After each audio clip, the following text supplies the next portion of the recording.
ताज्या घडामोडी पाहिजेत तर मग C24 तास या आपल्या YouTube चॅनलला लाईक करा, शेअर करा, सबस्क्राइब करा आणि बेल आयकॉनवरती क्लिक करायला विसरू नका। कर्जत जामखेड मतदारसंघाचे आमदार रोहित पवार यांनी जामखेड शहर आणि तालुक्यामध्ये सुरू असणाऱ्या विकास कामांचा आढावा घेतला। त्यामध्ये प्रामुख्याने जामखेड बसस्थानकामध्ये पाहणी करून तेथील समस्या आमदार रोहित पवार यांनी जाणून घेतल्या आहेत आणि ठेकेदार आणि अधिकारी यांना सुविधा उपलब्ध करून देण्यासाठी सूचना केल्यात।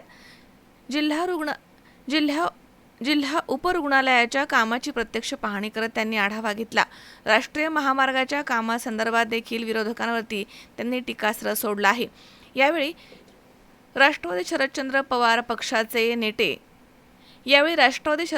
पवार पक्षाचे ज्येष्ठ नेते राजेंद्र कोठारी, अमोल राळेभात, शहाजी राळेभात तसेच रमेश आजबे, बैजनाथ पोले, सागर कोल्हे, लक्ष्मण ढेपे तसेच नगरसेवक राजेंद्र गोरे, वसीम सय्यद, प्रशांत राळेभात, कुंडल राळेभात, संदीप गायकवाड, हरिभाऊ आजबे, दादा उगले, बजरंग डुचे यांच्यासह अधिकारी, पदाधिकारी आणि कार्यकर्ते इथे मोठ्या संख्येने हजर होते।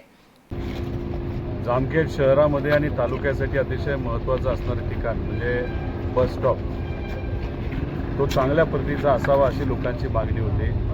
महाविकास आघाडी सरकार असताना आम्ही पाठपुरावा केला, मान्यता आली, काम सुरू झालं। थोडंसं नंतरच्या काळामध्ये काम थोडं संत गतीने सुरू राहिलं, पण शेवटी कॉन्ट्रॅक्टर, अधिकारी यांच्या पाठीमागे राहून काम बऱ्यापैकी 99% काम तिथं झालेलं आहे। स्वच्छतेचा थोडासा विषय दिसतोय, टॉयलेट आहेत नाही आहेत, चालतात नाही चालत, लोकांना जाऊन तिथं विचारलं, कलरच्या बाबतीत काय विषय आहेत आणि इतरही काही स्वच्छतेचे मुद्दे होते, सेफ्टीचे मुद्दे होते, कायदा व सुव्यवस्थेचे मुद्दे होते, हे सगळे समजून घेऊन अधिकाऱ्यांना तिथं सांगितलेलं आहे, पोलिसांना तिथं सांगितलेलं आहे आणि या बाबतीतली बैठक SP साहेबांबरोबर पण घेतलेली की इथं पोलीस अधिकारी सातत्याने त्या ठिकाणी असावा।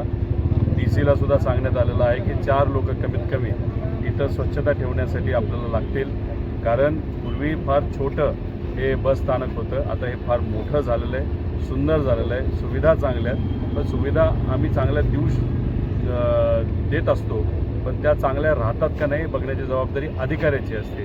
त्यामुळे अधिकाऱ्यांना काही गोष्टी तिथं सांगितलेल्या आहेत, काही क्वालिटीमध्ये जे विषय आहेत ते सुद्धा इथं असणाऱ्या कॉन्ट्रॅक्टरला आम्ही सांगितलेले आहे। पण पूर्वी जेव्हा तहसील कार्यालयाला आम्ही सर्वजण बसलो होतो, BDO अधिकारीसुद्धा तिथं होते आणि मग चर्चा होत असताना काही नागरिकांनी तक्रार केली होती की बस डेपोचं जे टॉयलेटचं पाणी आहे एका ठिकाणी तुंबते आणि त्यामुळे आमच्या बोरवेलला खराब क्वालिटीचं पाणी तिथं येतं आहे। आणि मग ही गोष्ट कळल्यानंतर अधिकाऱ्यांशी आम्ही बोललो, त्यांनी ते थांबवलं आणि त्याला पर्यायी व्यवस्था ही पंपिंगची आता केलेली आहे, म्हणजे त्या बाजूला पाणी जाणार नाही, तर पुढच्या काही दिवसांमध्ये ते पाणी उचलून पंपाली दुसरीकडे नेऊन आणि मग तिथून विल्हेवाट तिथं लावली जाणार। अस्त्रीकरण या भागात नव्हतं, त्यामुळे धूळ बरंच काही चिखल होत होता, त्यामुळे पूर्णपणे अस्त्रीकरण केलेलं आहे। थोडासा भाग अस्त्रीकरणाच्या बाबतीतला राहिलेला आहे, त्या बाबतीत सुद्धा आम्ही पाठपुरावा अधिकाऱ्यांशी तिथं जामखेडसाठी जो महत्त्वाचा प्रश्न आहे तो आता राष्ट्रीय महामार्ग, यामुळं नागरिकांचे मोठ्या प्रमाणावर हाल होते, तर या संदर्भात काय आपण सूचना देणार आहात? आता राष्ट्रीय महामार्ग हा पूर्णपणे त्या ठिकाणी झाला पाहिजे, जे काही काम अर्धवट राहिले ते पूर्ण झालं पाहिजे असं आमचं त्या ठिकाणी मत आहे। आम्ही सामान्य लोकांच्या बाजूने तिथं प्रयत्न करत असतो।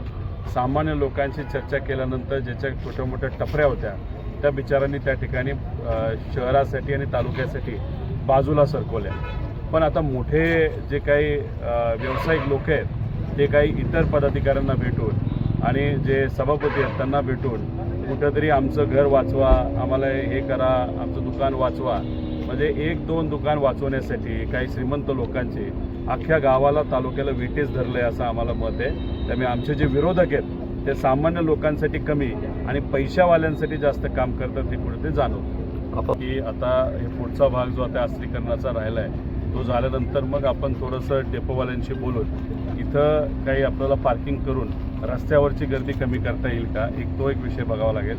पूर्वी ज्या लोकांची दुकानं होती त्यांना पहिलं प्राधान्य आपल्याला आत द्यावं लागेल आणि राहिलेली जी दुकानं आहेत ते युवा वर्गाला आपल्याला पारदर्शक पद्धतीने कशी देता येईल। बस डेपोची पण आणि तिथं एक शॉपिंग कॉम्प्लेक्स जे सरकारकडनं आपण काढलेलं आहे त्याच्यात कुठंच भ्रष्टाचार होणार नाही याची दक्षता आम्ही त्या ठिकाणी करू। पारदर्शक पद्धतीने सामान्य लोकांना ही सगळी दुकानं मिळाली पाहिजे, जेणेकरून त्यांचं घर या दुकानांवर आणि तिथून होणाऱ्या व्यवहारावर चालेल. ओके. थँक्यू. अशोक वीर, सी 24 तास, जामखेड.